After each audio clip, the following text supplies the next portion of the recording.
হাসিনাকে নিতে ভারত কেন বিমান পাঠায়নি এই শিরোনামে জনতার চোখ মানবজমিন পত্রিকারই একটি ম্যাগাজিন তারা প্রতিবেদন প্রকাশ করেছে। অর্থাৎ কি ঘটেছিল 5 তারিখে তার উপরে। তো ইন্টারেস্টিং ব্যাপার এটাই যে অনেকেরই একটি ধারণা ছিল যে শেখ হাসিনা কোনো বিপদে পড়লে ভারতের সাথে এমন তাদের সমঝোতা যে ভারত সেনাবাহিনী পাঠাবে, সৈন্য পাঠাবে, অথবা ওই গণভবনেই ভারতীয় সৈন্যরা আছে তারা উদ্ধার করবে, এমনই নাকি একটি সামরিক চুক্তি আছে। কিন্তু আসলে সেটা যে ঠিক না সেটাও কিন্তু প্রমাণ হয়েছে। ভারতের কোনো সৈন্য মানে তাকে উদ্ধার করে নিয়ে গেছে তার দেশে, অথবা ভারতীয় কোনো বিমান বাহিনীর কোনো বিমান এসছে উদ্ধার করতে, অথবা শেখ হাসিনাকে রক্ষা করতে, শেখ হাসিনার পক্ষে লড়াই করতে, এমন কিন্তু দৃশ্য দেখা যায়নি।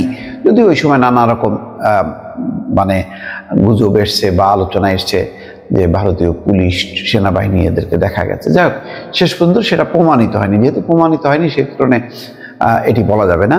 কিন্তু যেটি ঘটনা ঘটেছে, যেটা পরিষ্কার, যে শেখ হাসিনা বাংলাদেশেরই একটি বিমান নিয়ে তাকে যেতে হয়েছে ভারতে, ভারত থেকে কোনো বিমান আসেনি, এটা মোটামুটি প্রমাণিত। সেটা নিয়ে লেখা হয়েছে এই প্রতিবেদনটি, এবং সেখানে বলা হয়েছে যে শেখ হাসিনা দফায় দফায় আলোচনা করেছেন ভারতের যে নিরাপত্তা উপদেষ্টা অজিত দোভালের সঙ্গে। দফায় দফায় তিনি টেলিফোন করেছেন সকাল থেকে দুপুর পর্যন্ত, এবং বারবার অনুরোধ করা হয়েছে যাতে ভারতের কোনো বিমান পাঠানো হয়, কেননা তিনি নিরাপদ বোধ করছে না বাংলাদেশে কোনো বিমানে চড়তে। এই নিয়ে আলোচনা করছে। আর অজিত দোভাল শেখ হাসিনাকে বলেছেন বা সাবেক প্রধানমন্ত্রীকে বলেছেন যে তিনি বিষয়টি নিয়ে কথা বলছেন। এই কথা বলা বলির মাঝে শেখ হাসিনা নাকি একাধিকবার বলেছেন যে আমি দেশ ছাড়ার সিদ্ধান্ত নিয়েছি, এছাড়া আমার এই মুহূর্তে আর কোনো বিকল্প নেই, কারণ জনগণের পাশাপাশি সেনাবাহিনীও আমার বিপক্ষে চলে গেছে। এই অবস্থায় প্রাণ বাঁচাতে আমাকে দেশ ছাড়তে হবে। তাই ভারত যদি বিমান পাঠায় তাহলে আমি নিরাপদে দেশ ত্যাগ করতে পারবো। এই মুহূর্তে তিনি বাংলাদেশের কোনো বিমানকেও নিরাপদ বোধ করছেন না। তো তারপরে অজিত দোভালের অনুরোধে দিল্লিতে খুব দ্রুত বেগে একটি নিরাপত্তা বৈঠক বসে। সেই বৈঠকে বিরোধী দলের রাজনীতিকদের মতামত নেওয়া হয়। তারপর তারাও একটি সিদ্ধান্ত নেয়। সেই সিদ্ধান্তটা খুব ইম্পর্টেন্ট। সেই সিদ্ধান্তে বলা হচ্ছে যে না, ভারত কোনো বিমান পাঠাবে না। কেন পাঠাবে না তার একটি রাজনৈতিক কারণ আছে, আন্তর্জাতিক প্রেক্ষাপট আছে। সেটি হলো, ভারত যদি বিমান পাঠায় বাংলাদেশে তাহলে কোনো দেশ বলতে পারে যে ভারত এখানে হস্তক্ষেপ করেছে, ভারত একজন রাজনীতিককে অন্য একটি দেশ থেকে উঠিয়ে নিয়েছে। ফলে এটি একটা বিব্রতকর পরিস্থিতি হতে পারে। ভারত কোনো না কোনো সময় এই সমালোচনার মুখে পড়তে পারে, এবং বাংলাদেশের যে নতুন রাজনৈতিক কর্তৃপক্ষ আসবে তারাও বলতে পারে যে ভারত মানে বাংলাদেশের একজন রাজনীতিককে উঠিয়ে নিয়ে গেছে, এটি ভারত একটি দেশের স্বাধীনতার সার্বভৌমত্বে হস্তক্ষেপ করেছে, এই অভিযোগ তুলতে পারে।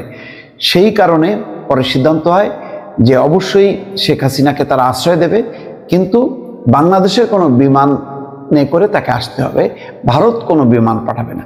অর্থাৎ তাদের দেশে এসে পড়েছে প্রাণ বাঁচাতে, সুতরাং তারা তাদেরকে রক্ষা করছে। কিন্তু ভারত নিজে থেকে উদ্যোগী হয়ে যে কাউকে উদ্ধার করে নিয়ে আসবে না, এরকম উদাহরণ তারা তৈরি করতে চায় না। এই অবস্থায় তারা তখন ভারত সেনাবাহিনীকে চাপ দিতে থাকে, এবং খুব দ্রুত বেগে জেনারেল ওয়াকারুজ্জামান বিষয়টি তার সহকর্মীদের সঙ্গে কথা বলেন যে বিদেশে যাওয়ার ক্ষেত্রে বাংলাদেশের কোনো বিমানে করে তাকে যেতে হবে, এছাড়া কোনো বিকল্প নেই, ভারত কোনো বিমান পাঠাবে না। জেনারেল ওয়াকারের সহকর্মীরা নাকি মত দেন যে ঠিক আছে, তাকে দ্রুত পাঠায় দেওয়া হোক। ওই মুহূর্তে আলোচনা হচ্ছিল যে জনতা যে কোনো মুহূর্তে গণভবন দখল করে নেবে, এবং তাতে শেখ হাসিনার প্রাণ নাশের সম্ভাবনা আছে। এমনকি শেখ হাসিনাকে যদি আপাতত ক্যান্টনমেন্টেও আশ্রয় দেওয়া হয়, তাহলে জনতা যদি ক্যান্টনমেন্টমুখী হয়, হাজার হাজার জনতা, তখন তাদেরকে ঠেকাতে হলে মানে সেই প্রচুর প্রাণহানি ঘটবে। সেই পরিস্থিতিটা সেনাবাহিনী কোনোভাবেই চায় না এবং তারা এটা প্রত্যাশাও করে না যে এইরকম শক্তি প্রয়োগ করবে জনতার উপরে। কেননা সেনাবাহিনীর একটা সিদ্ধান্ত ছিল যে তারা কোনো অবস্থায় জনতার উপর শক্তি প্রয়োগ করবে না। এই পরিস্থিতিতে বাংলাদেশের যে সামরিক কর্তৃপক্ষ তারাও চেয়েছে যে যেভাবেই হোক, হয় ভারত বিমান পাঠাক অথবা বাংলাদেশ বিমানে করে নিয়ে যাক, কিন্তু শেখ হাসিনা দ্রুত বেগে যাতে বাংলাদেশ ছাড়ে, এটাই ছিল তাদের সিদ্ধান্ত। শেষমেশ সেটি হয়েছে এবং এই সিদ্ধান্ত নিতে বাংলাদেশ যখন নাকি দেরি করছিল তখন নাকি ভারতের পক্ষ থেকে একটি হুমকিও দেওয়া হয়, যদি শেখ হাসিনাকে দ্রুত তাদের দেশে না পাঠানো হয় তাহলে তারা বিকল্প কঠিন ব্যবস্থা নেবে। তো যাই হোক, বিষয়টি যেটা ছিল যে তখন বাংলাদেশও চেয়েছে যে যত দ্রুত সম্ভব এই বিপদ থেকে বাংলাদেশ মুক্ত হওয়ার জন্য, কারণ হাসিনা থাকা মানেই হচ্ছে দেশের জন্য বিপদ। মানুষের তখন যে রুদ্ধরোষ, সেই রুদ্ধরোষে আর একটা সংঘাতময় পরিস্থিতি তৈরি হবে যদি সেনাবাহিনীও শেখ হাসিনাকে রক্ষা করার চেষ্টা করে। একটি কথা বলা হচ্ছে যে শেখ হাসিনা দেশ ছাড়ার আগে 3 পৃষ্ঠার একটি লেখা লিখেছিলেন। তখন তিনি তার প্রেস টিমের একজন সদস্যের সঙ্গে কথাও বলেন। এই সদস্য এখনও আত্মগোপনে আছে। লেখাটি শেখ হাসিনা রেখে যাননি, ভ্যানিটি ব্যাগে করে তা নিয়ে যান। সেখানে পৌঁছার পর ওই দিন রাত 12টার দিকে ঢাকায় তার কয়েকজন বিশ্বস্ত সহকর্মীর সঙ্গে ফোনে কথা বলেন। তখন এই লেখার প্রসঙ্গটি আসে, যার কি সেই লেখা ছিল তার বিস্তারিত বিবরণ জানা যায়নি।